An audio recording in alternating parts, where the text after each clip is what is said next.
hadlaysa midna si toos ah midna si dadban oo dadka waxa lagu leeyahay guul darra ugu jirtay hadii uu wax dilo ama wax burburiyo wajigiina yaanu murugo iyo naxdin iyo cabsi iyo cabasho ka arkin marka weeye marka laga gacan sareeyay laano dagaalku waa moral weeye isagana waxa la leeyahay hadaad saa samayso oo aad uga jeedo dagaalka ku dhamee wuxuu ku yiri war horta waad ila dagaalamaysaa hadaan imaka barkada hoodan ka dumiyo oo aan beeraha oo dab ka suro maxaad sameynaysaa hayaay wuxuu leeyahay hal kale ma jiro marka uu isagu ku dagaalama moogta ayuu isagu markaa isleeyahay hadaad beeraha gubto ha wala cawskan daaqaya ونحيا موقتها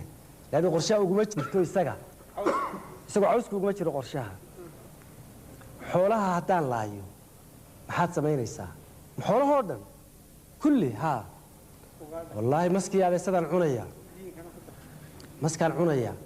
ممكن وسيلة لولا لايو سيد لولا تبعها سيابها لولا تقالمو ما ركتب بره دوبال بسايكولوجيكالي هاي أنا وسيابها لولا تقالمو يعني مرة وشيدة تاني إن أنا ما ركتب واحد باشين كريا إن أنا رجيب oo markaas oo nacala abihi ku yaal hadii aan sidaa yeelana muxuu yeelay bisaas uu ka yeelaya wuxuu arkay marka dagaalku inuu dheeraanayo oo qorshihiisa ka dheeraanayo dagaal caws loo daaqaya waa mashkalad markaas sidoo cawskii u galay isagii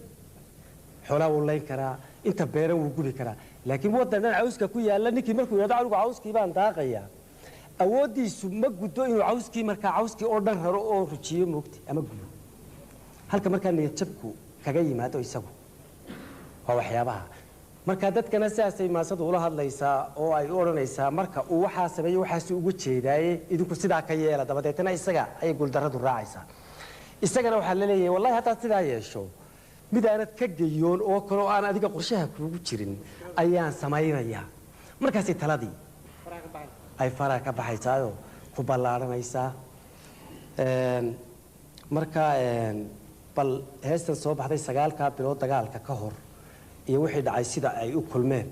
iyo sheekooyinkii ka dhashay oo idinkoo aan ogahay inaad haysaan yani welinimadan iyo hadii ay ka dhigo wax la sii daahiriyo waxan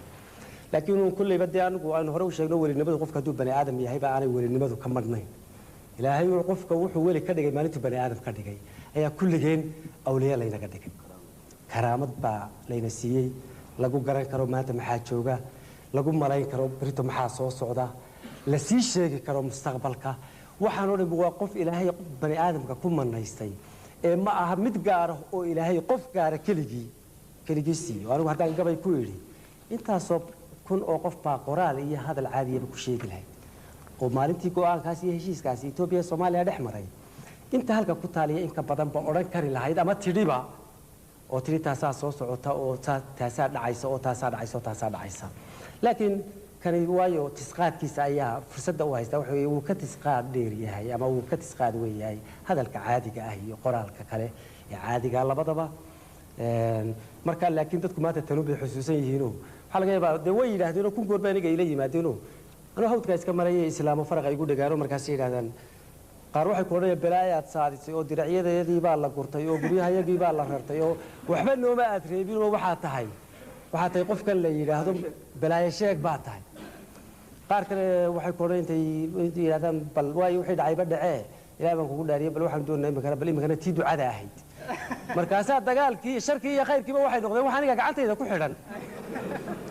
ya waa wax aan maaragtay halkan ka yar galay su'aalo waa lagu weydiiyay maalin hore oo lagu yiri heestii balada aad ugu yeedhaysay tii barxadana ma ku xijisay marka imika arrintu hadda goor su'aashu waxay taagan tahay marka kan dalkii xoroobay moogtahay markaas la leeyahay taraawati hore dhamaatay imikana bal tii ducada ahayd macni waxa weeye khayriman maayo hadii aanan ducayn anigu yani waxyaabahaas oo kale marka la rumaystay qof lagu xidho guul lagu xidho yani dhibaatada ka timaadaya ayaan darrada ka timaada maanta maaragtay kaano inay aniga maanta wixii loo baahnaa Hargeysa iyo Burco iyo Muqdisho u baahnaayeen bal ka waran hadii aniga maanta la igu xidho oo hadii ay ka dhigo karaankayga iyo wax qabadkayga oo maaragtay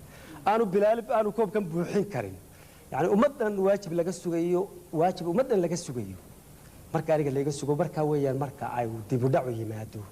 ama ay ayaan darradu timaadeen maaragtay ee qof loo rumaysto inuu isagu qaban karo awood wax ka baxsan awoodiisa moogtay marka maasadii waxaan ayaan gelayaa bal waxaan jecelahay kama wada gaarsiin karno kulli way yar culus tahay runtii waan jeclahay anigu kulliba waqtiyadii hore maan oran jiray laakiin maanta waan jeclahay inaad ila dhagaysataan bal horta ila dhamaadkeeda waayo Soomaaliyana kuma hisaabsanayn waa mid waa waajib idinka barito idin hor yaallo idin iman doono idin sugaya ku saabsan Soomaaliya iyo inta adduunyada la midka ay wax ka dhacayeen ama barita ay ka dhici doonaan marka anigu maanta kulliba saasan gaar ahaan u codsanaya inaad ila dhagaysataan aan sida u dul cararo daalalay marka hore dad baanahay yani wali waxay tixraacaysaa dadnimada ama bani aadamka iyo karaamadiisa oo ku jirtay sirta nolosha marka hore dad baanahay dad reebay baanahay dunji dhalan rogtaanahay hadba fadal durkaanahay nabi dooran baanahay hatta beedka nabi dooran baanahay waxa dad badan baa qalad si qalad u fahmayo qaar iyagoo sheekaysanaya yiri oo ninkii aad raa wuxuu socdaba ma imku nabinimo sheegtay ya yani qof cidda hadlaysa aniga maaha bani aadamkii baa hadlaya halkan dadkina waxay u macnaysteen inaan anigu hadlayo moogta hadalkaba waxaan ku bilaabay marka hore dad baanahay maan odhan marka hore hadraawi baanahay maan odhan moogta halkan waxaan u taagnahay qofka hadlaya waa aniga laakiin waxaan matalayaa waa dadkii moogta marka nabi dooran baanahay ilaahay wuxuu ka dhigay wax dooran buu ka dhigay bani aadamka quraankay ku taala moogta dambina maaha ambiyaduna wax ka soo baxin bani aadam ha nabi dooran baanahay ya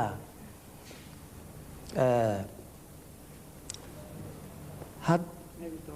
nabi dooran baanahay han dareersan baanahay hiyi durugsan baanahay